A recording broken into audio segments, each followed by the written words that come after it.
Hey guys, what's up? Kyle here again, and as promised, another couple videos from the aquarium. What I got here in front of me is going to be a Reeflo, and it is the Snapper Dart hybrid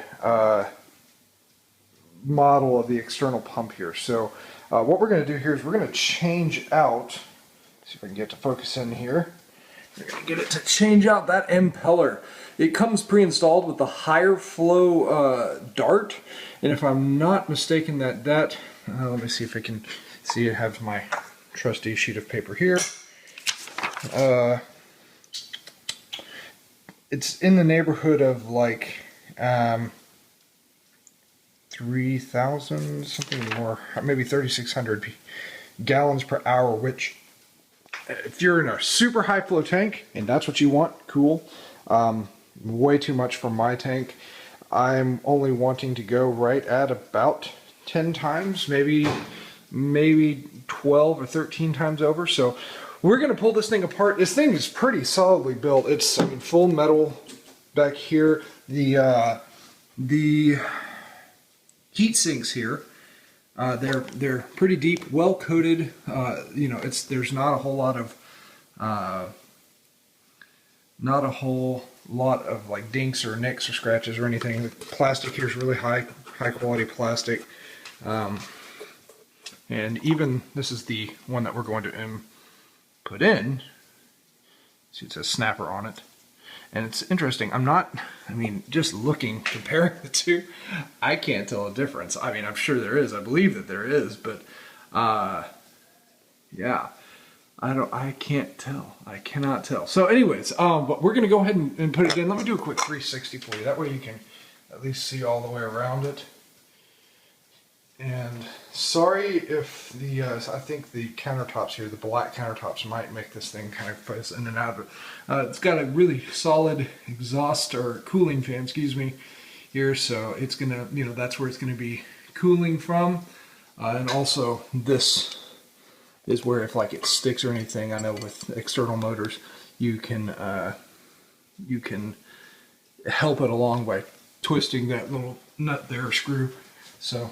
All right, let's jump in, and I'm going to go ahead. What we're going to do is, following the instructions, we're going to take off these guys. We're going to undo the drain plug there, and then this part should move away, and we should be able to get to the back where I'm sure there's a lock nut on the actual impeller itself. Maybe not, actually.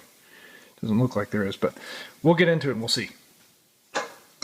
Alright, well, I'm so happy that video allows you to edit. So these take 3/8 inch sockets.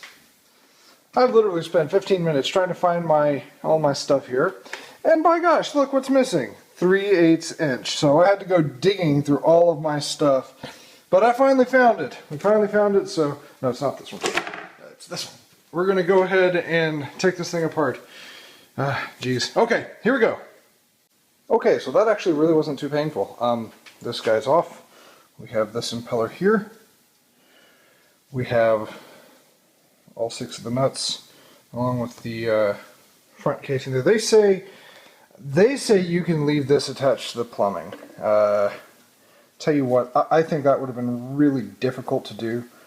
So I definitely would say it would be best if this was plumbed in already, to have a true union, either a union or a true union ball valve here, where you could shut it off, unscrew, and the same right here going in. Now you would never want to gauge or dial in on the front side. You would always want to dial in on the going out of here.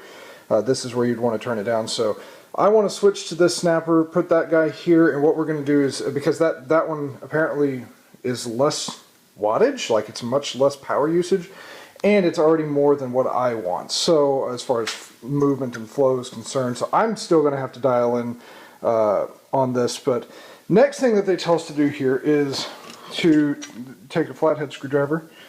This is a electrician screwdriver that can hold a screw. We put this into there. I'm not going to try to do that on video because it's ridiculous. And then this just screws off. You see, you can actually see inside the maybe. there's threads in there. There it goes. So there's threads on the back of this guy. And this shaft goes all the way and locks in there. So, you know, I'm going to see if I can set the phone down here. See if we can do this. It's kind of it. We'll see. We'll see what we can do here. So, what we do is I'm just holding it here and putting the screwdriver in the screw here on the back. Let's see how this is threaded. Probably. Nope. It is correctly threaded to the left. I figured it would be reverse threaded. There goes the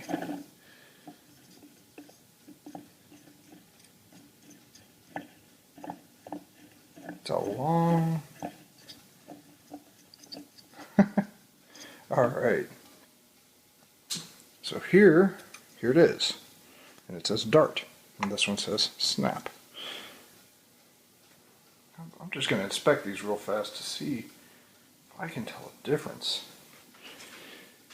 You know, the only difference that I can tell, well, maybe it's just my eyes. Gosh, look. Oops, sorry.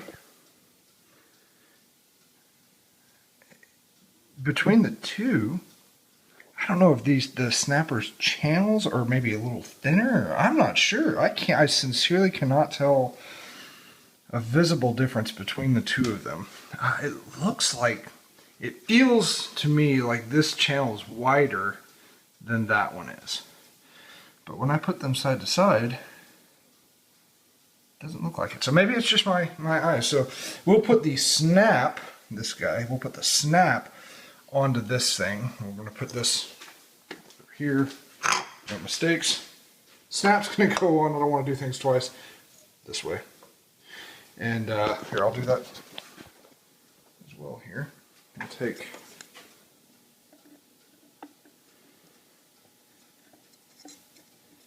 this guy very gently, and I will say that they had it very gently.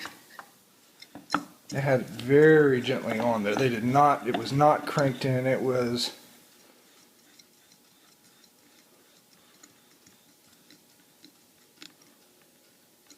And that was it. Literally.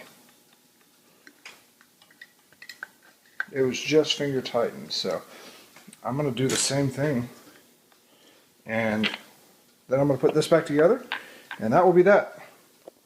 So I'm going to go ahead and put that back together, and as far as the noticeable difference, you probably will see not much of one, but we'll be able to tell whenever we put some water through it. So, all right, be right back.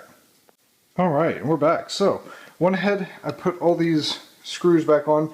I tried to do it kind of like you would a car, like put this one, then this one, then this one, then this one, then this one, then that one down there. Kind of, you know, alternating to where we don't crush this side, bend this side in. Yeah, so I went kind of alternating like that. Finger tighten, finger tighten, finger tighten, finger tighten, finger tighten, finger tighten. And then, you know, crank down here, here, here, here, here. You know, and I didn't crank on it really hard. I mean, just get it to where the gap is obviously sealed here. I don't want to crush the O-ring that's inside there.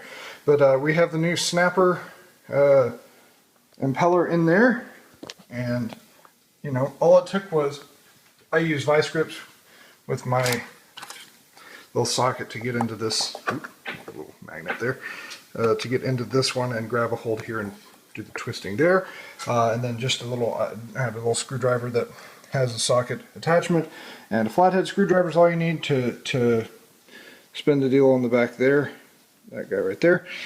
So anyways, and then the other thing is, definitely don't want to forget to put the, sorry about the focus, put the little drain valve back in down here before you put it into service. So, let's see if we can get this on. There it goes. And again, I'm not going to crank down on this, you just want that O-ring to go in. It's, you know, it's resisting, and now it's in. So that's all there is to that. It really, I mean, the longest part about the whole thing was me trying to find my stupid tools. So that was that really wasn't too painful. You know, hopefully we don't have any leaks. Of course, I'll test it before we actually put it into service and anything. So But yeah, that's it. That's changing out the impeller on the Reeflo Snapper Dart. This is the Gold Series. I'm sure it's, I mean, I know it's the exact same. The Gold Series just has the 5-year warranty rather than the 2 or 3, I don't remember. So I went ahead and paid the extra 30 or 40 bucks for that. But it was awesome. So piece of cake, awesome, really nice long cable here. They've got a really long, I mean, this is probably 12 foot. Oh yeah, hands down. I'm still holding on to this dumb thing. It's at least 12 foot's worth of a cable, so that's pretty awesome. And you know, so if you're not necessarily near water, always make sure to put a drip loop in there. But cool. All right, guys, I'm gonna go ahead and put together this video and another one. I've got 2 more actually that I'm gonna shoot today. And then once we get this thing into service, I'll actually do a test of how, you know, how well this thing works. We'll do a couple of other things with this before it actually goes into service. So thanks for watching. Go ahead and hit subscribe if you'd like, and we'll do some more. Thanks.